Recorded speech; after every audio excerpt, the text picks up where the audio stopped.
성경 말씀 읽으며 주의 뜻을 따라 살려 합니다. 귀하고 귀하다. 우리 어머님이 들려주시던 재미있게 듣던 말 이 책 중에 있으니 이 성경 심히 사랑합니다. 다같이 묵념하심으로 낮 예배를 시작하겠습니다.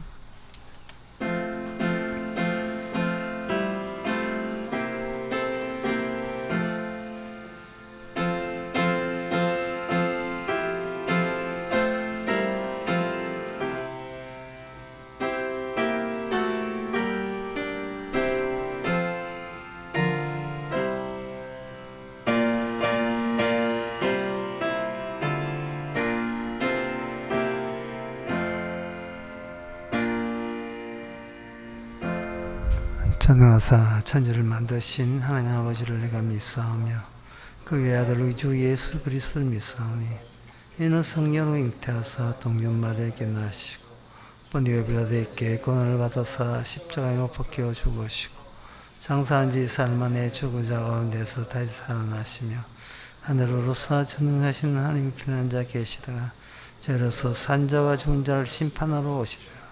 성령을 믿사오며 거룩한 공예와 성도와 스로통한 것과 죄를 사하여 주시는 것과 몸이 대신 사는 것과 영원히 사시는 것을 믿사옵나이다. 아멘. 여호와여 내 소시 죄와 허물을 기억지 마시고 주의 인자하심을 따라 나를 기억하시되 주의 선하심을 인하여 하옵소서. 여호와는 선하시고 정직하시니 그러므로 그 도를 죄인을 구원하시로다. 온유한 자는 공의로 지도하시며 온유한 자에게 그 도를 가르치시다. 하나님 우리의 죄를 알아서 주님 앞에 나설 때에 온유하기 그지없는 아무것도 아닌 존재로 나서게 하옵소서. 따라서 온유한 자에게 가르치는 주의 도만 우리의 인생에 우리의 전부에 스며들게 하여 주시옵소서. 예수님 이름으로 기옵나이다. 아멘. 교동문 31번입니다.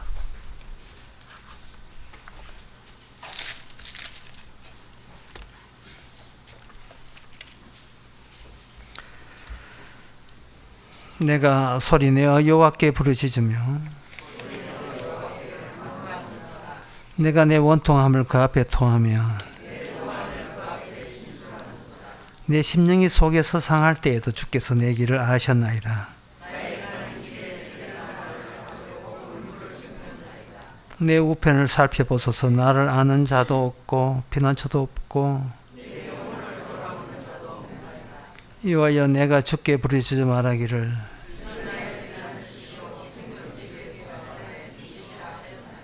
나의 부르짖음을 들으소서. 나는 심히 비천하니이다.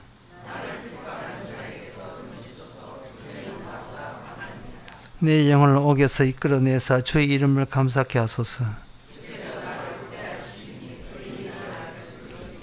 아멘. 자리에 앉아서 찬송가 347장 합시다.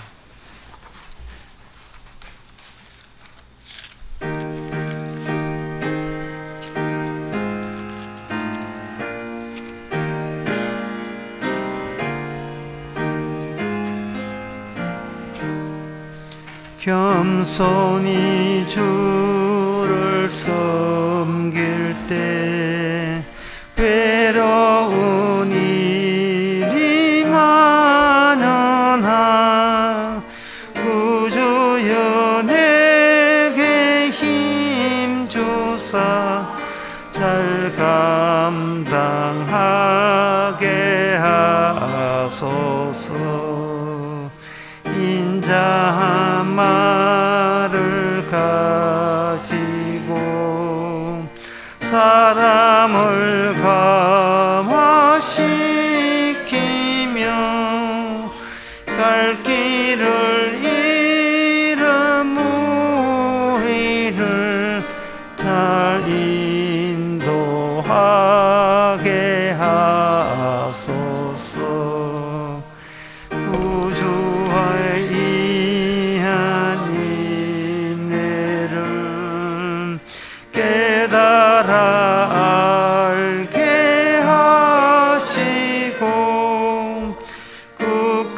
영원한 믿음 주셔서 늘 승리하게 하소서. 장래의 영광 비추사 소망이 되게 하시며 구주와 함께 살면서 참 평강 얻게 하소서. 아멘. 이 시간 다 함께 기도하실 때에 미국 뉴욕에서 목회하시는 정창택 목사님 오셔서 기도하시겠습니다.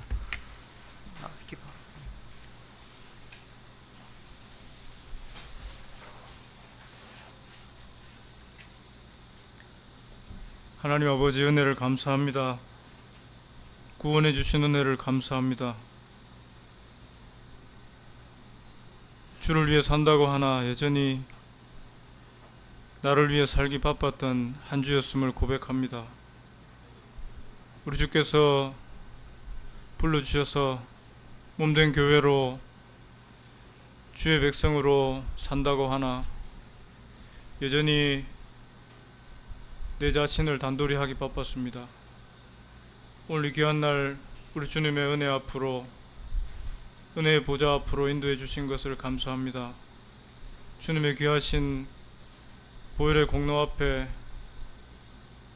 나의 모든 것이 부스러지게 하시고 우리 주님의 그 은혜가 내 안에 충만한 주님의 귀하신 보혈의 은총이 나를 지배하시는, 그래서 주님의 증인으로 다시금 세워지는 귀한 주일 되도록 도와주시옵소서. 이 세상을 살아가면서 세상의 물결에 너무나도 쉽게 휩쓸려 갈 수밖에 없는 연약한 존재임을 고백합니다. 오늘 이 시간에 종을 통하여서 말씀하여 주시고 그 말씀이 이 세상을 넉넉히 감당할 능력이 되게 하시며 지혜가 되게 하시며 주의 은혜의 복음이 즐거움이 되어서 이 한 주간에도 이 세상이 주는 즐거움 가운데 휩쓸려 가지 않도록 우리를 더욱더 능력 있게 하시는 귀한 말씀 되도록 도와주시옵소서. 이 시간 예배를 통해서 주님 영광 받아 주시기를 원하옵고 종을 복되게 사용하여 주시옵소서. 예수님 귀하신 이름으로 기도드립니다. 아멘.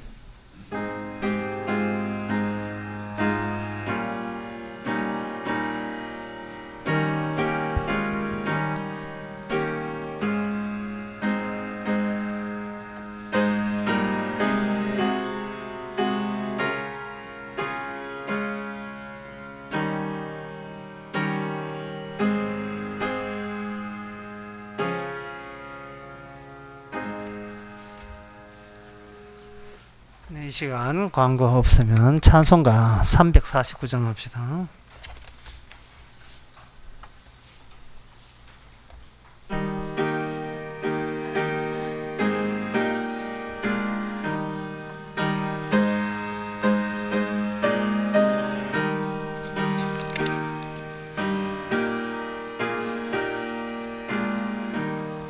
나 주의 도움 받고자 주 예수님께 빕니다.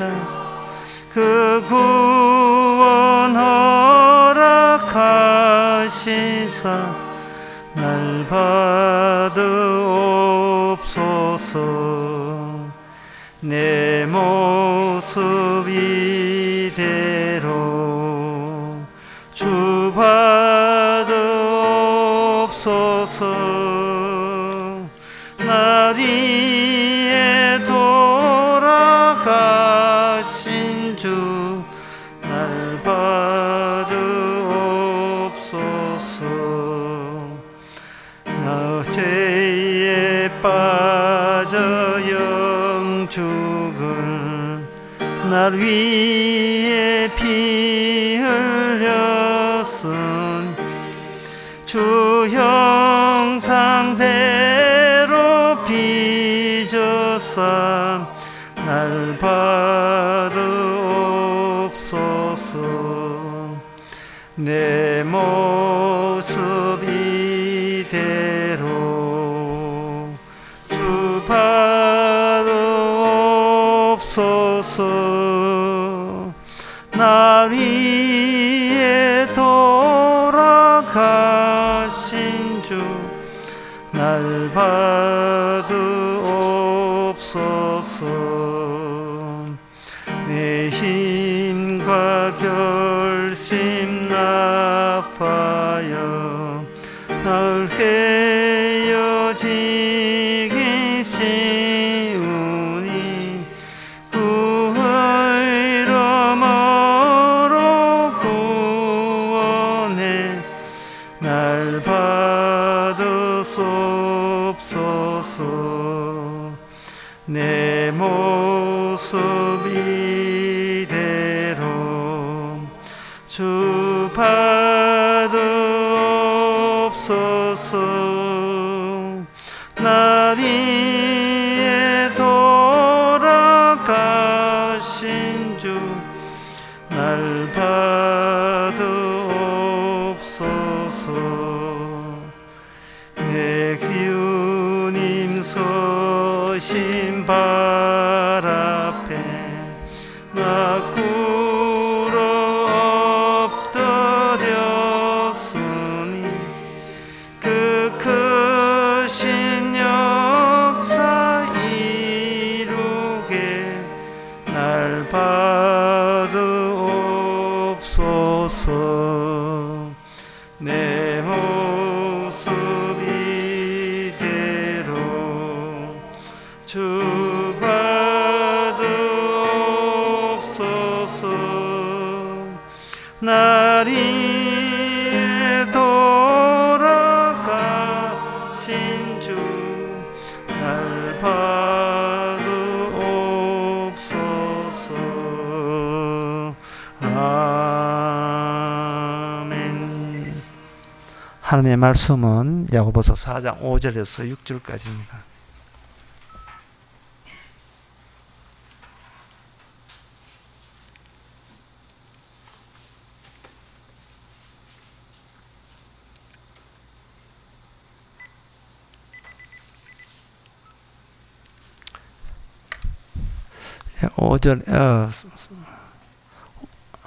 제가 읽습니다. 너희가 하나님이 우리 속에 거하게 하신 성령이 시기하기까지 사모한다는 말씀을 헛된 줄로 생각하느뇨.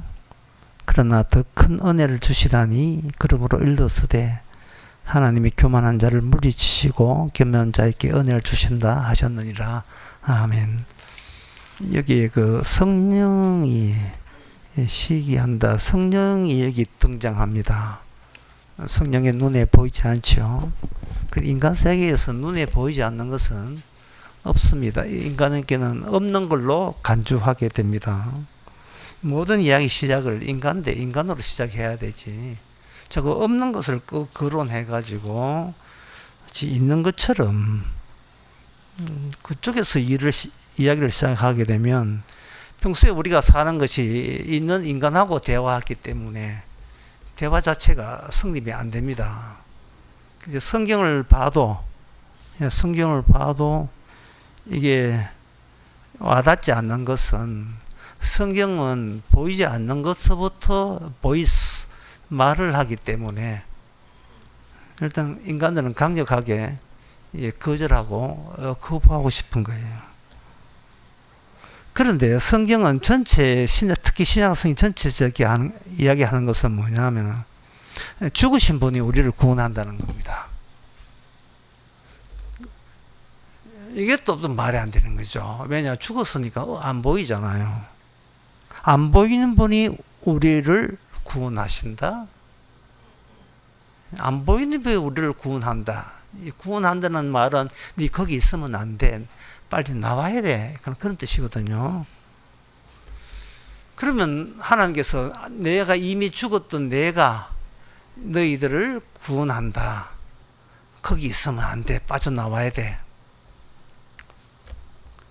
그러면 우리는 말하기를, 왜 우리가 눈에 보이는 세계에서 빠져나와야 됩니까?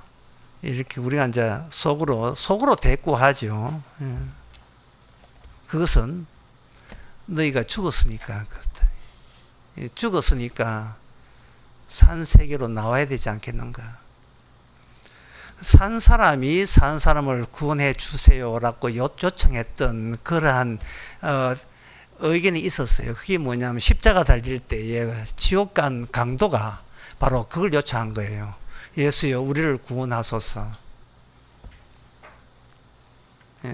당신이 나를 구원한다면 난 당신도 믿을 용의가 돼 있다. 지옥 간 강도가 그렇게 얘기했어요.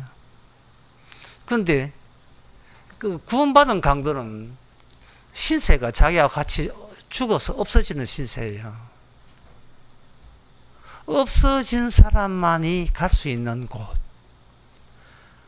살아있는 것이 이게 비정상이고 죽어 있는 것이 정상이라고 여기는 세계. 그 세계로 네가 이동해야 된다는 겁니다. 그럼 여기서 한번 따져보죠. 이 땅에 살면서 우리가 걱정하고 고민하고 괴로워하는가? 그 이유가 뭐죠? 눈에 비니까 거죠.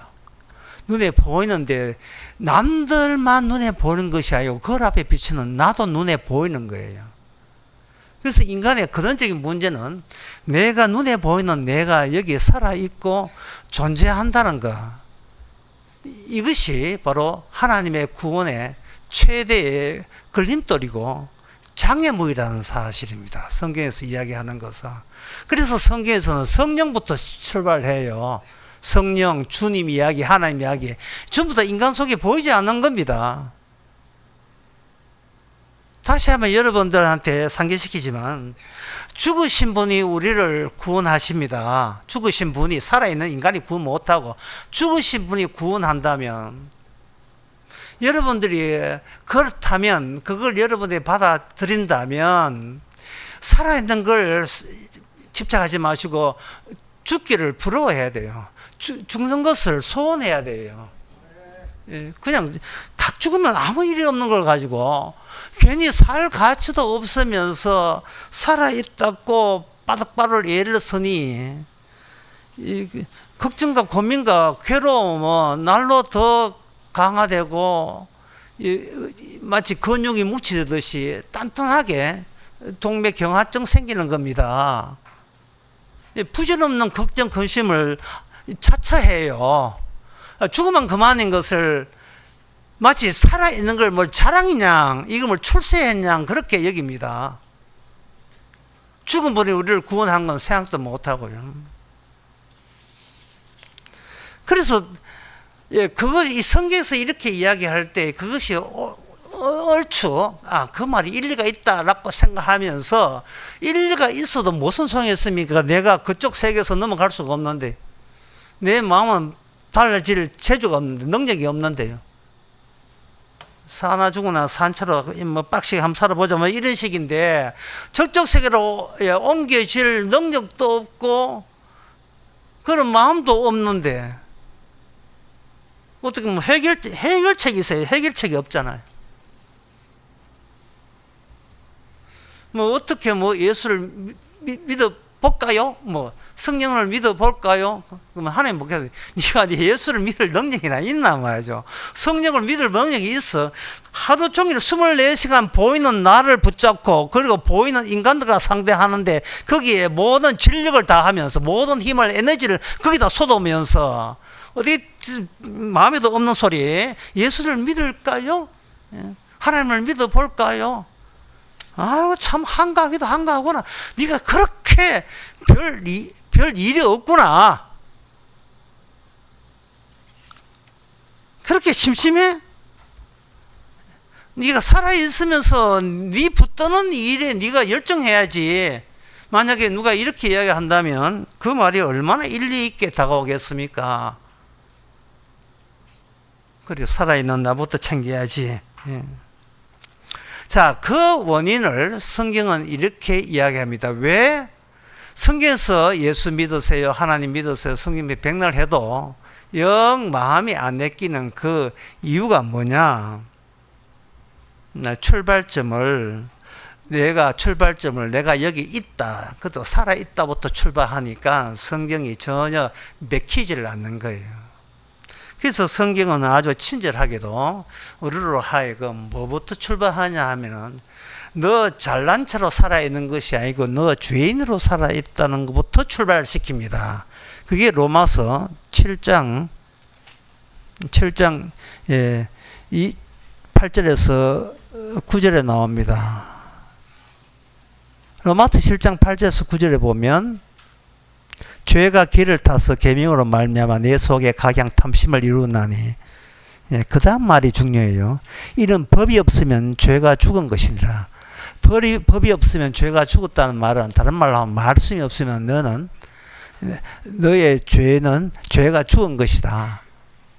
그렇게 말씀이 없으면 내가 잘난 사람이냐 오해하고 있다 이 말이죠. 안에는 죄가 들어있는데, 안에는 저주가 들어있는데 마치 저주가 없는 양, 복 받을 만한 가치가 있는 양, 내가 더 살아야 될 이유가 있는 양, 죽으면 천국 갈 수 있는 존재인 양, 이게 오해예요. 이게 착각이었던 겁니다. 그래서 주님께서는 친절에 친절을 더하면서 하나님께서 계명을 줍니다.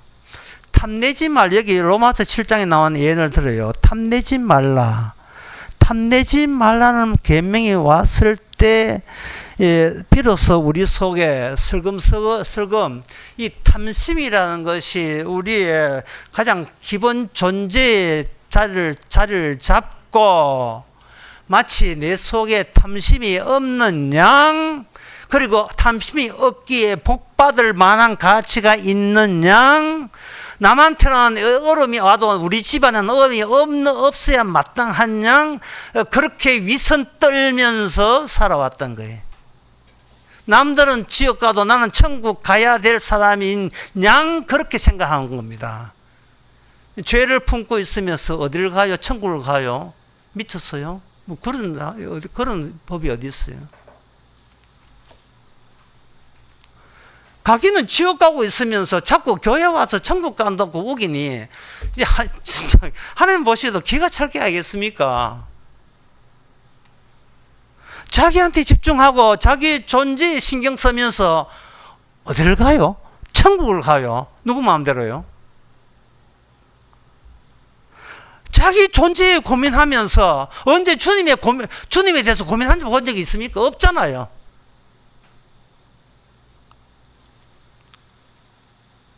그게 죽기서 알아요. 인간이 망가졌다는 거야.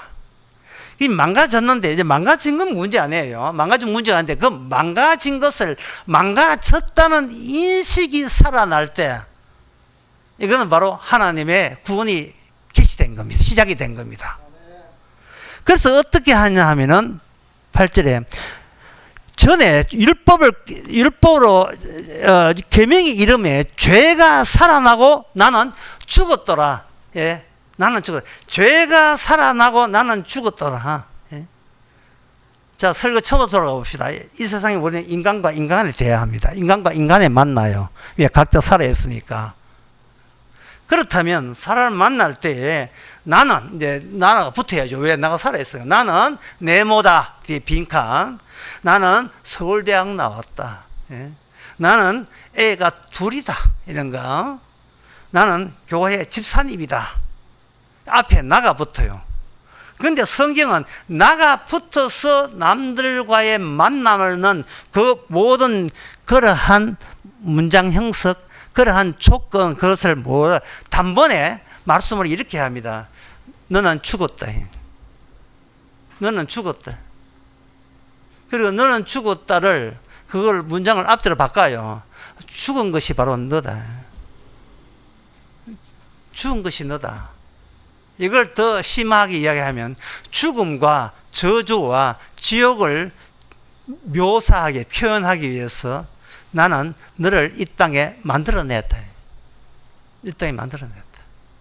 먹고 마시고 움직이는 모든 것이 바로 죄요, 저주요, 지옥 갈 이유들과 조건들로 너는 평생을 꽉꽉 채우면서 살아가야 돼. 이게 내가 너를 그렇게 만들 거야 라는 겁니다. 뭐 구원 끝났죠. 천국도 날아갔죠. 예, 이 점을 이렇게 한번 생각해 봅시다. 사람들이 얼마나 평소에 무심코 살아가는지를 예를 들겠습니다. 직장에서 직장 상사가 자기 직원부 얘기합니다. 이것 좀 해주세요. 그러니까 직장 부하 직원이 곤란한데 내 어제도 이야기했지만 그거 내가 못한다고 이야기했잖아요. 여러분 이 대화에 무슨 문제 있습니까? 그만큼 우리는 우리 자신의 문제 있음을 지금 자각하고 못하고 있어요. 그럼 또 하나 예를 들겠습니다. 가정에서 남편이 아내한테 부탁합니다. 여보 여기 바지단이 떨어졌는데 좀 집어줘. 아내가 알았어. 이 대화에 문제 있습니까? 그 문제점 발견됩니까? 이 대화가 우리가 지옥 갈 어떤 증거가 될 수 있습니까? 못 찾아내지요. 그럼 또 예를 들겠습니다. 주유소에 가서 여기 기름 넣어주세요. 이게 뭐 문제 돼요? 기름 넣어달라고 하고 지옥 보냅니까? 하나님께서? 내가 지옥 가는 것과 주유소에 기름 넣은 거가 이게 매치가 안 되죠. 연결이 안 되죠. 그럼 마지막에 또 하나. 김밥 천국 가가지고 여기 김밥 3줄 주세요. 김밥 3줄 주세요. 그러니까 이런 말을 한다고 이것이 하나님 나를 지옥 보내는 근거나 조건이 될 수 있습니까? 우리가 못 찾아내죠. 찾아낼 수가 없죠. 대화를 한다는 거죠. 일상적인 대화. 방금 이야기하는 건 우리가 보기에 하나 하자 없는 너무나 자연스럽고 또 그렇게 소통을 위해서 그런 대화를 하는 그것이 이게 왜 문제냐 이 말이죠. 이게 왜 문제냐 하면은요. 고맙습니다. 감사합니다. 영광스럽습니다. 너무나 감격스럽습니다. 그러한 태도가 일상적인 대화를 통해서 이게 다 날아가는 거예요. 다 날아가 버린 거예요. 세상을 다가서면서 이거 해주세요. 곤란한데요. 이거 해주세요. 내가 이거 해줄게요. 이건 뭐냐면 대화를 하는 그 상대와 내 상대가 둘 다 자기가 존재해야 마땅하다는 것을 전제로 해서 대화해요. 나는 살아있는 게 마땅하고 니도 살아있는 게 마땅하고 정당한 것이다. 내가 살아있는 것에 대해서 난 정당성을 갖고 있고 그만한 가치가 있다. 이런 대화를 통해서 지금 우기고 있는 겁니다.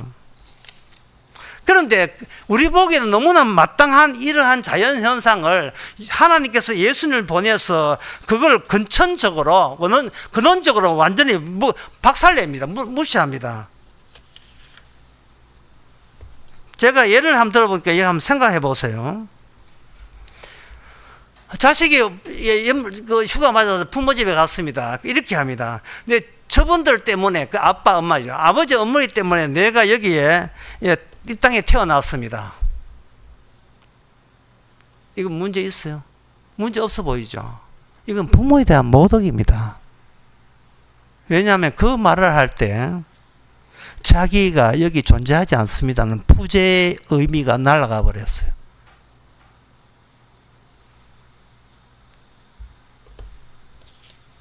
좀 더 알기 쉽게 이야기하면 사실상 인간에게는 부모가 없습니다. 부모가 없고요. 인간은 태어나자마자 내가 나를 창조한 존재로 만들기에 모든 역량을 쏟고 있습니다. 저분 때문에 태어났다. 말은 그러사하죠.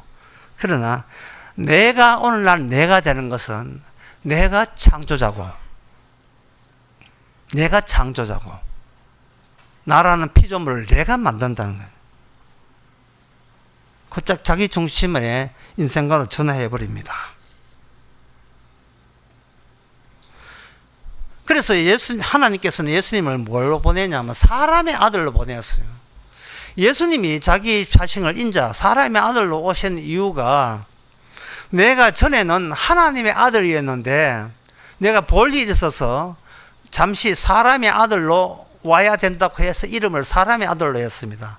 예수님이 사람의 아들로 말미암아 어떤 인간도 내가 사람의 아들에 합당한 인간 존재는 일체 존재하지 않습니다. 없습니다. 진짜 인간 같은 인간은 예수님 빼놓고 다 인간이 아니에요.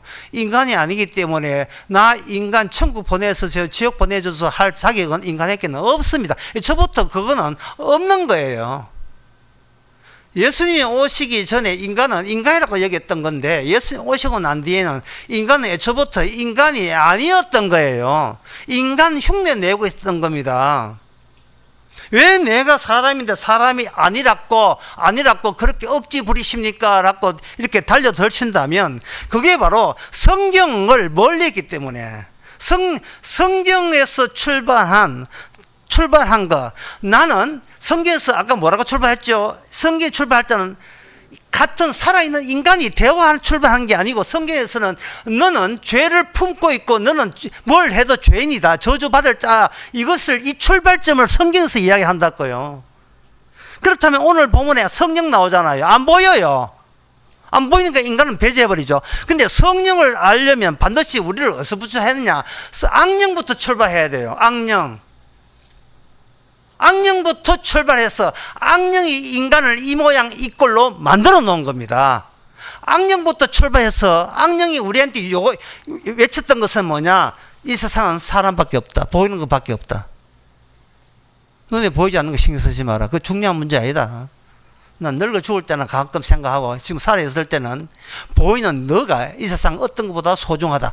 그런 식으로 악령이 이야기했어요. 악령이. 근데 인간들은 악령이 존재를 모르죠. 근데 성경에 나온다고요. 성경에 어디에 나오냐면 창세기 3장 1절에 나옵니다. 창세기 1장에 사람 없지요. 사람 나옵니다. 창세기 2장에 1장 끝에 나오지만 대부분 안 나와요. 창세기 2장에 하나님의 형상 나와요. 여러분 수련회 때 이야기했습니다. 그런데 악령은 안 나와요.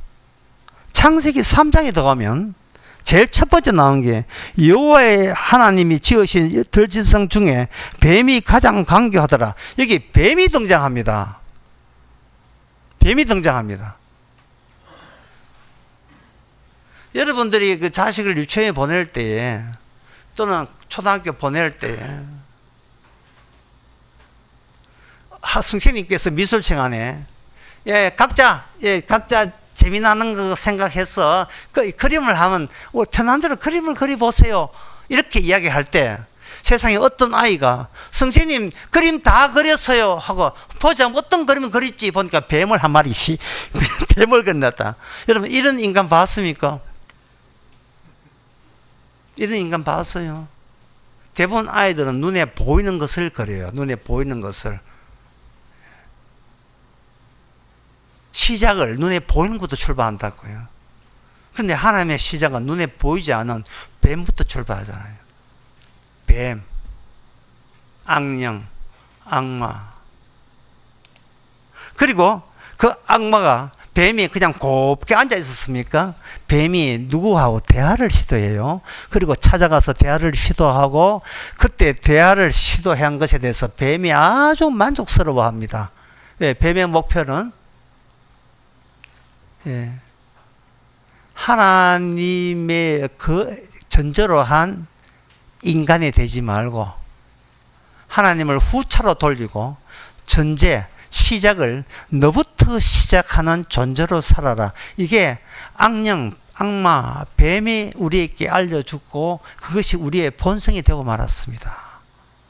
그래서 만든 것도 종교도 거기서 나와요. 기독교도 거기서 나오고 교회도 거기서 나와요. 마귀가 만든 거예요.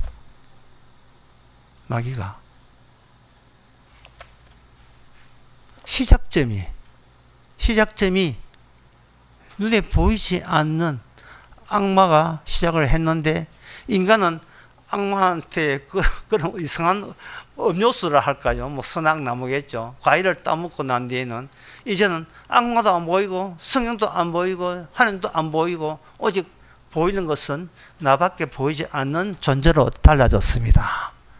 이제 하나님을 규정하든 천국을 말하든 지옥을 말하든 모든 시작점을, 생각의 의식 자체를 내가 여기 있다, 내한테 얼마나 유리하냐, 내한테 이익이 되느냐, 모든 출발점을 자기부터 출발하면서 진리를 따지고 하나님을 따지고 중보자를 따지고 구원을 따지는 그런 세계에 돌입하게 된 겁니다.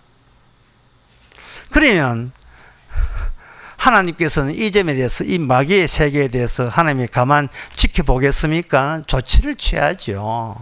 조치를 취하는 방법이 뭐냐면 존재를 뭘로 바꾸느냐 하면은 흔적으로 바뀌어요. 존재를 흔적으로 바뀐다. 존재를 흔적으로 바뀌는데 성경에는 흔적이라는 용어보다도 표적이라는 용어로 바뀌어요. 표적. 표적은 불연속적이에요. 있다가도 없어요. 단발성이고 우발성이에요. 표적은. 뭐 사람이 뭐 살아 있으니까 뭐 계속 천년만년 살 것 같습니까?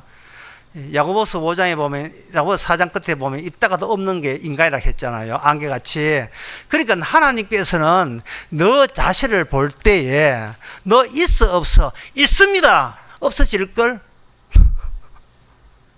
그러면 내가 그 전에 있습니다라는 게 뭡니까? 그건 존재고, 없어지는 게 뭡니까? 이렇게 여러분들 못 들 때 이렇게 해버리면, 없어지게 되면, 있다가 없어지면 그건 흔적이죠. 그 니는 흔적이야. 무엇의 흔적입니까? 영원히 살아있는 두 그룹, 두 존재. 그렇게 하나님과 악마만이 존재한다는 것을 보여주는 흔적이죠. 뱀의 후손과 여자의 후손, 예수님의 존재와 악마의 존재의 흔적을 보여주는 단발성, 일시적인 흔적으로서 살아가는 게 바로 태어나고 나타나는 게 인간이라면 인간. 그래서 성경은 양보 없어요. 양보 알짤없이 뭐라고 하냐면, 오늘 본문에 나오죠. 오늘 본문 다시 한번 봅시다. 이렇게 돼 있어요. 5절에 너희가 하나님이 우리 속에서 거하신 성령이, 여기 성령이 나오잖아요. 성령이. 출발점이 성령이라고요. 출발점이 성령이에요. 근데 성령 믿으면 되잖아. 아니, 성령을 못 믿게 됐어요. 왜냐하면 성령은 상대방이 대립하는, 대체되는 다른 영이 있어요. 그게 악령이에요. 너 내한테 성령으로 오려면 반드시 어디를 거쳐야 되냐면 내가 악령에 속했다는 것을 인정하고 성령으로 오라는 겁니다. 참 이 점을 좀 설명을 해야 돼요. 이게 어려워요. 예? 성경이 문자 나오니까 믿습니다. 안 받아줘요. 반드시 너는 네가 믿습니다에 동의합니다, 사랑합니다, 이 모든 것에 대해서 주께서는 모든 인간의 바람을 악령이 인간을 앞장세워서 내면 악령이 자기 고백으로 간주해버려, 다 거부해버려요. 예를 한번 들어보겠습니다. 둘 중에 여러분 어느 쪽에 속하는 게 여러분 생각해 보세요. 여러분 예수님을 사랑하십니까? 사랑하십니까? 예? 그러면 두 번 나갑니다.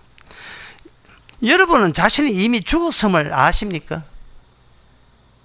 둘 중에 어느 쪽에서 출발점을 가져야 되죠? 사랑하는 형제끼리 교회에서 옆에 붙들고, 몸 대기도 싫은 사람 옆에 붙들고 여러분 서로 보고 할렐루야 인사하시고 옆에 더운데 앞에 귀찮은데요. 주님이 하나님을 사랑하듯이 여러분 서로 사랑하세요. 인간은 모든 대화에 빠뜨린 게 있어요. 뭐가 빠뜨리냐 하면은, 내가 내뱉는 모든 것은 죄라는 사실과 그 죄가 악령의 앞잡이로 나타나면서 마치 영원한 존재, 구원받아야 될 존재처럼 착각하는 이 착각, 성경에서 일체 받아주지도 않는 이 착각을 스스로 본인이 그걸 스스로 긍정하면서 그거 소시로 끝까지 인생 끝까지 밀어 붙이는 거예요. 교회 50년 살았다 이러시면서. 그럼 무슨 그런 억제가 다 있어요. 출발점을 보세요. 출발점을. 악마의 앞잡이잖아요. 앞잡이인데 앞잡이인 양 성경 보면서 악마가 성경을 얼마나 이용한다고요. 그 성경 뭐 믿습니다. 그거 왜 말을 못할까요? 하지요. 그런데 그 노리는 게 뭐냐면 도대체 뭘 노리느냐 이 말입니다.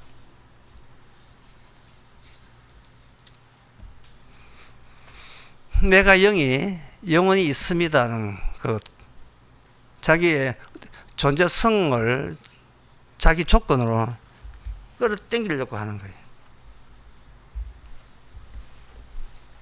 주님께서는 용납할 일이 있으면 주님께서는 절대 용납 안 해줘. 그래서 주님께서 인간을 다룰 때 어떻게 다루는지 마태복음 12장 39절에서 42절에 나옵니다. 자, 일단은 우리는 악마에 속했습니다. 그리고 우리가 믿는 거 고백하는 거 다 마귀 소리예요. 그거 다 거짓말입니다.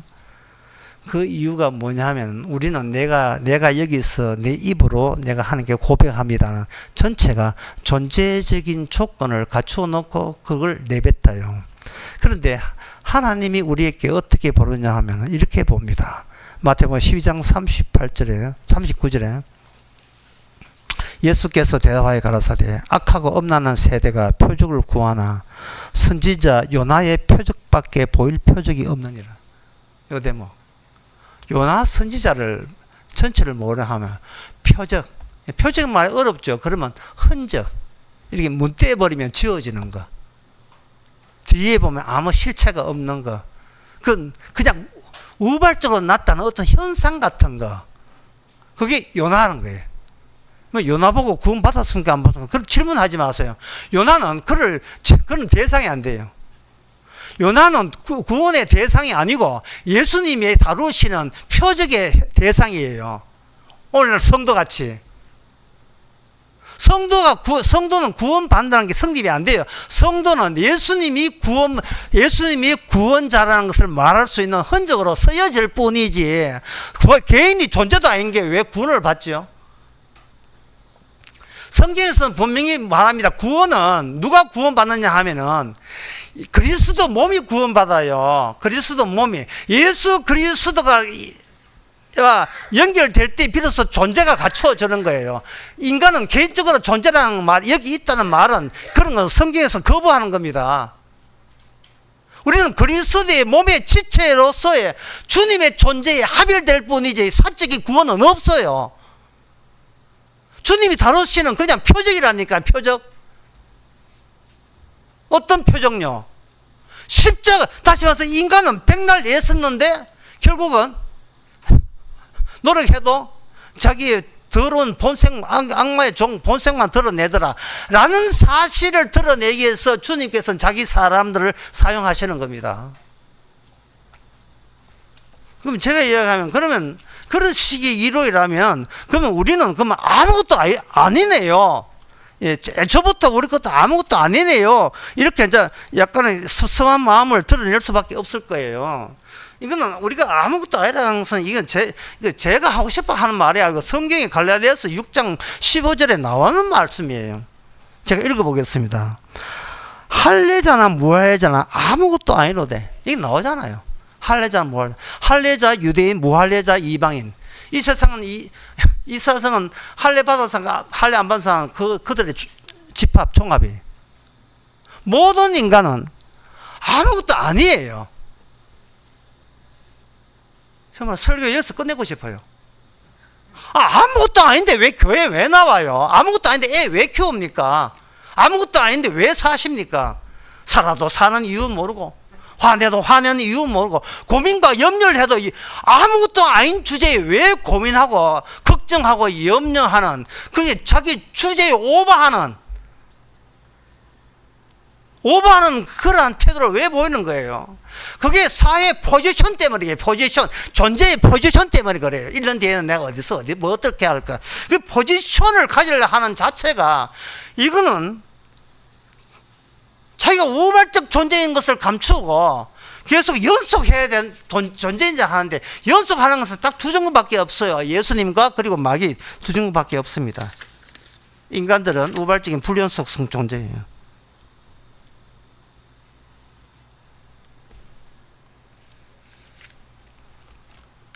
그래서 여기 요나의 표적을 하는데, 요나가 어떤 사람이냐 하면요, 요나가 하나님에 써 있는 거예요. 요나가 죽음에 덮이지 아니하면 주의 종이 될 수 없다는 것을 보여주는 표적이었습니다. 요나는 배 타다가 물에 빠져 죽었어요. 요거까지 존재로서 인간이 인식하는 한계는 뭐냐? 사람은 바다에 빠지면 죽습니다. 요까지 배에 탔던 사람 요나의 인식 다 마찬가지. 이게 한계예요. 이게 한계라고요. 존재의 한계예요. 백날 공부하고 뭐 열심히 책 봐도 죽으면 끝. 죽으면 끝이에요. 근데 하나님께서는 요나를 가지고 장차와 진짜 인간, 가짜 인간들 말고 진짜 인간, 사람의 아들로 오시는 예수님이 인간의 한계를 넘어선 어떤 다른 면을 보이냐를 미리 보여주기 위해서 요나로 하여금 죽음을 본인이 자각하게 만들어요. 그게 요나가 큰 물고기 뱃속에 들어가요. 그러면 내가 물에 빠져 죽었다는 그 개념을 주께서는 그걸 사라지지 않고 고기 뱃속에서 그걸 온몸으로 느끼게 하는 거예요. 아, 이게 죽음이구나. 이게 저주구나. 이게 죽음 카드가 진짜 죽음을 체험한 거예요. 죽음을 체험한 거예요. 죽음이 나보다 더 세게 나를 덮어준다는 거예요. 죽음이. 요 진도 나가기 전에 아까 다시 한번 그 점을 한번 생각해 봅시다. 인간이 부모님 때문에 제가 여기 있습니다 라고 한다는 것은, 그거는 부모가 존재하지만 나도 존재한다. 어느 점에 액센트가 있느냐 하면, 부모 참 고맙습니다. 부모 때문에 제가 살았어요. 액센트가 어디가 있느냐 하면, 부모가 살아있다는 것보다도 내가 여기 어쨌든 부모가 어쨌든 내가 여기 있음에 여기 강점을 둬요. 강점을. 부모님이 나를 만들었다는 것을 내가 아는 나는 얼마나 위대하냐 이 말입니다. 그렇게 되다 보니까 자기가 자기를 새롭게 만드는 창조가 되겠죠. 여기에서 뭐가 누락이 되느냐, 뭐가 빠졌느냐 하면은, 고린도후서 5장이 여기서 들어갈 틈이 없어요. 고린도후서 5장에 보면 5장 14절에 5장 14절과 15절에 그리스도의 사랑에 우리를 강건하시는도다. 우리가 생각건대 한 사람의 모든 사람을 대신하여 주었은즉, 여기 대신한다는 의미가 모든 인간 존재에 끼어들 수가 없어요. 왜냐하면 내 인생은 여태껏 내가 만들었기 때문에. 대신하다 하면 기분 싹 나빠요. 기분이 싹해져요. 인생은 내가 만들기 때문에 내가 아무것도 아닌 게 아니에요. 왜? 그동안 정성을 다 들어있는 게 지금의 나거든요. 아무것도 아닌 게 아니잖아요. 주일날 교회도 가고, 교회에서 봉사도 하고, 찬양도 하고. 이게 왜 아무것도 아니야? 이 의미 있는 거지. 모든 의미 있는 것의 집합체가 지금 살아있는 나다. 자기를 부인할 수가 없어요. 앞으로 이런 식으로 나는 내 인생을 내가 진짜 하나님 앞에 내놔도 부끄러움 없는 인간으로 제시할 때 이제 이렇게 잘 살았어야 하고, 자기 내세울 만한 그것을 다시고 그걸 점검하고 꾸미는데 전력을 다할 겁니다. 그런데 이렇게 하면 뭐가 날아가 버렸어요. 아무것도 아닌가? 이리 와봐. 너 아무것도 아닌데 내 대신할게.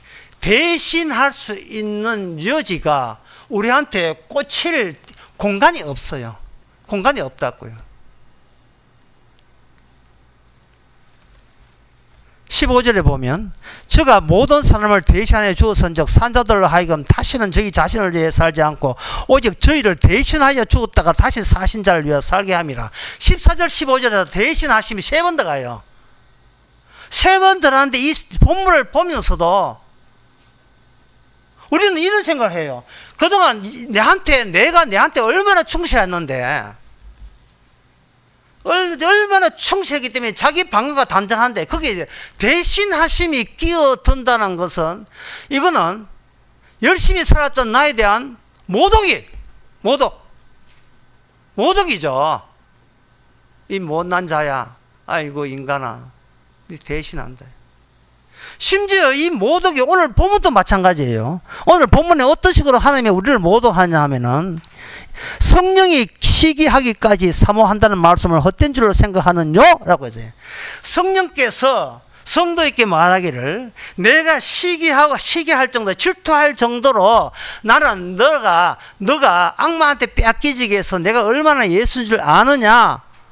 라고 우리에게 묻잖아요. 이 물을 때 우리가 이 말씀에 대해서 기분이 안 좋아요. 왜? 나는 내 마음대로 최선을 다하기 때문에 기분이 안 좋아요. 교회에서 하라는 대로 다 하니까. 얼마나 내가 대단한 존재입니까?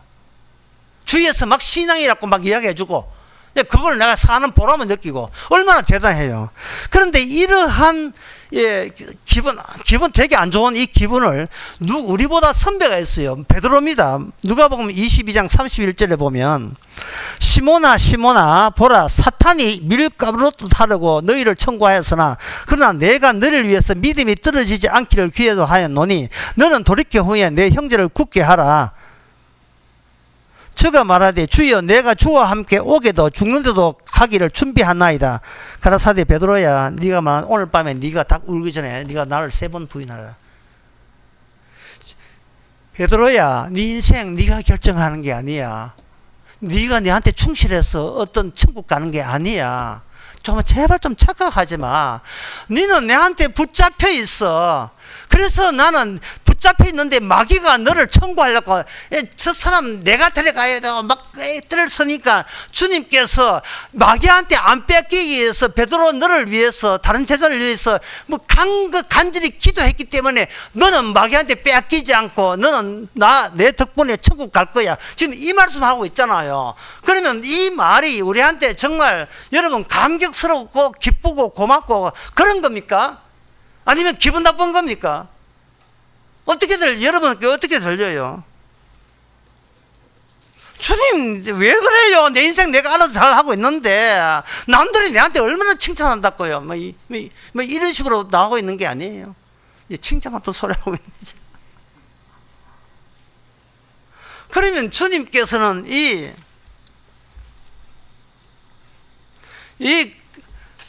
우리의 악마부터 시작해 잘못된 거, 예? 이 현실 세계, 존재와 존재의 집합,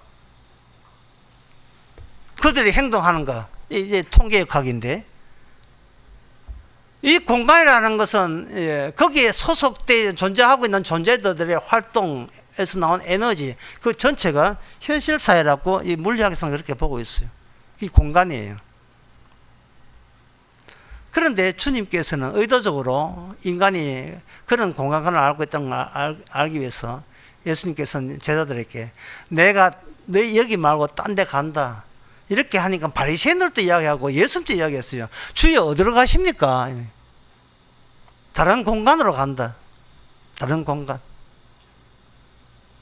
자, 여기서 한번 질문을 나올 타이밍 됐죠. 딸하고 엄마하고 이야기합니다. 학교 데려주고 엄마 어디가? 엄마 집에 가지. 그래요. 그러면 나는 여기 학교에 있으면 엄마는 그러면 집에 있겠네요. 그래, 집이 있지. 근데 엄마 집이 어디예요? 뻔히 알면서 엄마 집이 어디예요? 묻는다 칩시다. 질문이 말은 안 되는 질문이지만 엄마 집이 어디 있어요?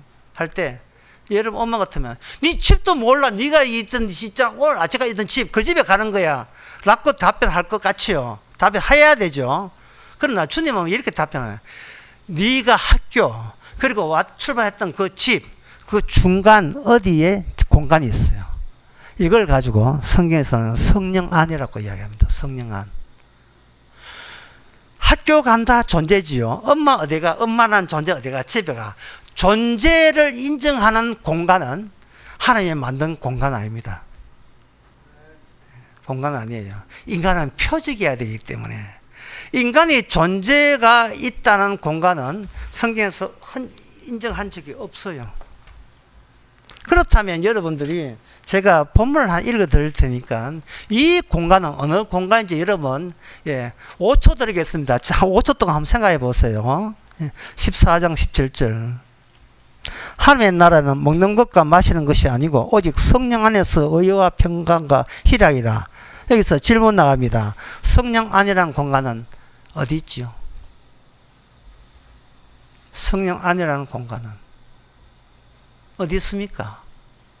하늘나라 아니죠. 그거는 나라는 존재가 만들어낸 공간이 천국이고, 그거 말고 성경에서 하나님의 나라 천국은 네가 생각하는 하늘에 있지 않아요. 어디 있어요? 하나님의 나라는 성령 안에서, 성령 안이라는 인간들이 접근이 들을 수 없는 공간을 하나님께서 따로 만들어서 성령 안. 성령 안.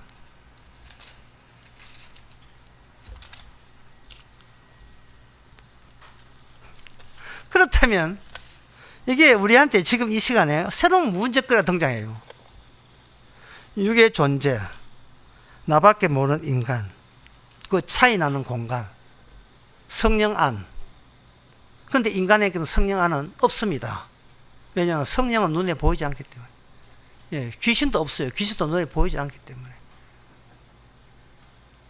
보이는 것은 인간밖에 안 보여요.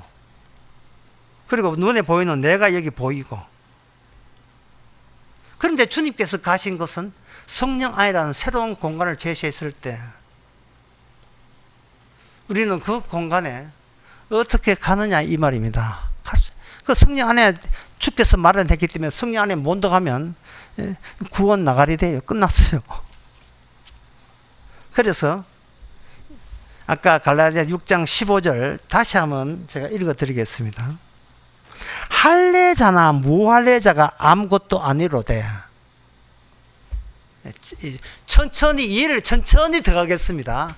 할례나 무할례가 아무것도 아니로되가 아니고 할례 받는 자 존재, 할례 받은 인간 존재, 그리고 할례 안 받은 존재 인간, 할례 무할례 자.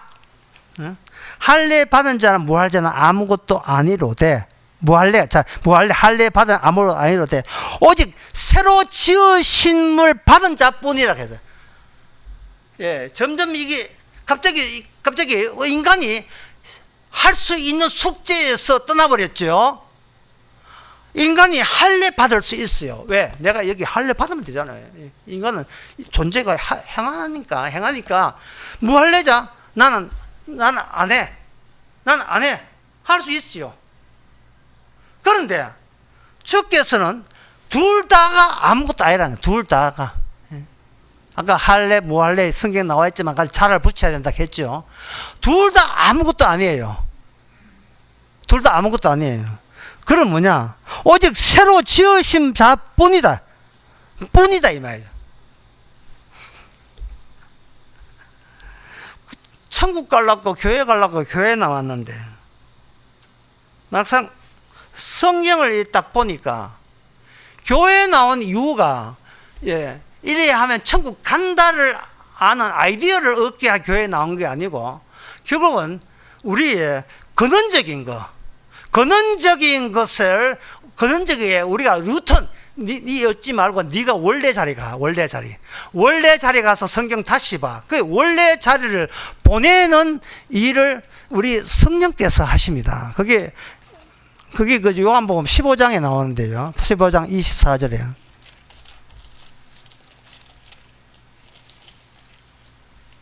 역시 천천히 읽어볼게요. 내가 아무도 못한 일을 너희 중에 하지 아니하였다면 저희가 죄 없었으니와 지금은 저희가 나와 내 아버지를 보았고 또 미워하였도다. 이랬어요. 한 번 더요. 예수님이 하신 말씀입니다. 내가 너희에게 아무 말도 안 하고 말씀을 안 전했으면 너희에게는 뭐가 성립되지 않는다? 죄가 없다는 거예요. 죄가 없다. 죄가 없는데 예수님께서 자신이 메시아고 내 아버지가 누구라고 소개하니까 그때 나온 현상이 뭐냐? 그들이 비로소 제대로 예수님과 아버지를 미워했다는 거예요. 미워하는 자체가 죄거든요. 가만히 있으면 죄가 없는데, 가만히 있으면 하나님을 사랑하고 예수님도 사랑하는데, 막상 성령을 통해서 예수님께서 말씀을 통해서 우리의 존재를 지워버리고 하나의 흔적, 하나의 표적으로만 다루어서 너는 개코도 아무것도 아니라고 할 때에 여기 가만히 있을 위인들이 없고 여기서 갑자기 싹 하면서 이런 말씀을 하시는 아버지와 그리고 예수에 대해서 미워하는 그것이 바로 우리의 존재가 악령과 연결되어 있고 연속되어 있다는 티를 내는 거예요. 우리가 중립지역에 있는 게 아닙니다. 한패였어요. 악마와 한패였습니다. 창세기 3장 1절 한패였어요. 우리는 입술로는 주님을 사랑합니다, 하나님을 사랑한다 하지만 내심은 뭐냐? 미워 죽겠어. 주님이 내 인생을 이꼴하게 만든 주님이 미워 죽겠어. 그 답답해서 따지기 위해서 교회 나왔는 거예요. 그러니까 뭐가 없어요? 감사가 없고 고마움은 없어요. 기쁨은 없어요. 억지, 모든 것이 어거지고 억지예요. 사는 게. 대놓고 원망할 수는 없고, 원망하다가 걸리면 또 지옥 간다 싶으면 무서워서 원망은 못하고, 내가 인간성 좋아서 꾹꾹 참습니다. 하나님이 그건 주님도 기축께서도 아시죠? 이런 식이에요.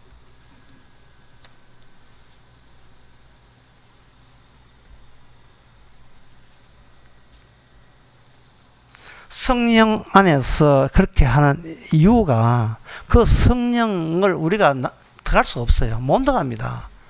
못 들어가니까 성령을 못 들어갈 줄 알고 들어갈 수 있도록 주께서 성령을 몰고 우리에게 찾아왔어요.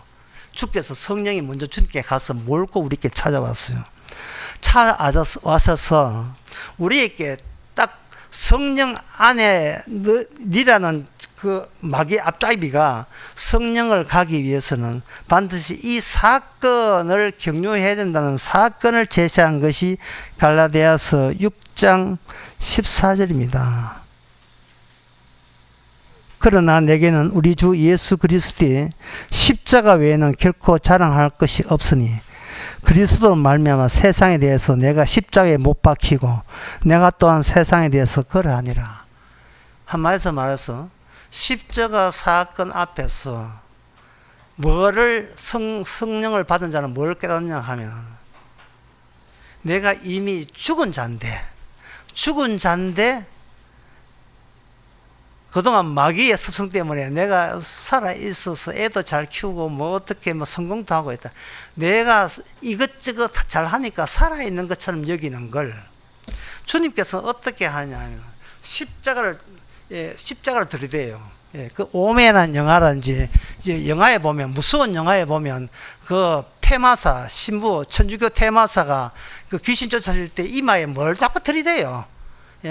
십자가 자꾸 들이내잖아요. 뭐라고 십자가 들이내면 뭐라고 합니까? 귀신 나가라 하잖아요. 그렇죠. 주님께서 모든 말씀 안에 십자가 포함시켜서 그 십자가 가지고 우리에게 들이대면서 이 사람 내 사람이니까 마귀야 이 사람 그만 괴롭히라고 십자가가 성령께서 십자가를 앞장서서 우리에게 들이대는 겁니다. 성령께서 십자가 앞장서온다는 갈라디아서 5장에 나와요. 정과 욕심을 십자가에 못 박혀나니. 그러니까 너는 이미 십자가에 죽은 자야 라는 것을 반복하는 거예요. 반복. 계속 되풀이해요. 계속 되풀이합니다. 되풀이하면서 어떻게 되풀이하면 성령께서 우리에게 이야기하는 거예요. 내가 너를 얼마나 식이 날 정도로 너를 좋아했는데, 나는 너 하나 안 놓치겠어. 너를 얼마나 사모했는데. 성령께서 말합니다. 우리 주님께서 성령의 영이니까 예수님의 영이니까 예수님께서 십자가 지신 그 취지가 뭔 줄 알아? 니하고 바꿔치기를 하고 바꿔치기 위해서 마귀 들린 너와 성령이 있는 예수님 몸과 예수님의 그 운명과 바꾸치기 위해서 성령께서 너를 얼마나 너를 사모하고 좋아하고 너를 마귀한테 안 빼앗기기 위해서 그렇게 애를 썼다. 이걸 말씀을 통해서 늘 반복시킵니다. 우리의 본질을 파악해 하고 본질을 드러냅니다. 그러니까 성도의 특징은 늘 우리 속에 나라는 고체가 아니고 뭔가 흐르고 있어요. 흐르고 있어요. 예를 들면 이렇습니다. 식당에 가서 삼집에 가가지고 민물장어를 먹는다 합시다. 민물장어 식당에 가서 하면 쌈에다가 그 들깨잎사과하고 상추사 먹을 때 어떤 사람은 그 고기를 딱 놓고 그 삼삼 먹잖아요. 삼삼 먹잖아요. 그렇죠. 보통 다 그렇게 하죠. 고기에다가 초장 찍어서 이렇게 간장 넣잖아요. 어떤 사람은 쌈을 사 먹는데 거기는 고기를 없애버리고 거기에다가 초장과 간장 흐르는 액체를 거기다가 떡 이렇게 해가지고 이걸 먹는 사람이 있다면 그 사람 식당에 왜 왔어요? 그 초장 먹으려고 초장 집에서 먹지 왜 초장을 왜 먹어요? 주께서는 우리에게 성령 흐르는 우리에게 손에 잡히지 않는 우리에게 포착되지 않는 성령을 날마다 찍어서 우리로 하여금 우리 안에 집어넣어요. 그게 십자가입니다. 우리는 이미 이 세상에 이미 죽었자기 때문에 세상은 나한테 관여할 거 없고 또한 내가 세상에 관여할 게 없고 다만 성령께서 주님께서 자기 십자가 다 이루었다는 걸 드러내기 위해서 우리를 가지고 입자 하나의 개체 하나의 그 고체 같은 우리를 하나의 표적으로서 계속 사용하는데 그 사용한 방법이 뭐냐? 요나가 옛날에 주님께서 요나를 사용하는 것처럼 그렇게 사용한 것을 하는 거예요. 요 말씀하고 마치겠습니다. 요나가 이렇게 생각할 때 요나가 얼마나 삐진지 몰라요. 나 이렇게 하면 죽습니다. 뭐 자살합니다. 뭐 이렇게 할 때 주님께서 요나에게 하는 말이 이 은혜를 네가 또 은혜를 또 날려보냈구나. 또 은혜를 또 잊어버렸구나. 이런 말을 해서 요나가 그 이야기가 그걸 끝나요. 주님께서 요나를 건진 건도 모르고 요나는 자기 존재에 안 맞는 일을 한다고 불평을 늘어놨잖아요. 똑같은 것이 반복됩니다. 오늘날 우리가 이 땅에 살아가면서 이미 죽은 자를 그리스도께서 우리를 대신했다는 이 끝난 이야기를 증거하려고 하는데 우리가 그렇게 불평이 많아요. 내 존재는 어떻게 됩니까? 뭐 아무것도 아니죠. 아무것도 아닌 것을 아무것도 아니게 들추어내시는 그 은혜를 계속해서 감사하고 기뻐하시기 바랍니다. 기도하겠습니다. 하나님의 아버지, 그동안 뭐하고 살았는지, 어떤 생각을 갖고 품고 살았는지 다시 말씀을 통해서 들어보게 하옵소서. 굳이 장래 일을 목표로 하지 않더라도 몇 년 뒤에 계획하지 않더라도 그때 그 시점에 가도 나는 아무것도 아니고 지금 이 시점에도 나는 아무것도 아니고 정말 중요한 것은 우리를 사용하시는 십자가지신 십자가의 의의를 드러내는 주님밖에 없음을 감사와 감사로 늘 나타나게 하여 주시옵소서. 예수님의 이름으로 기도합나이다. 아멘. 다시 일어나셔서 찬송가 256장 합시다.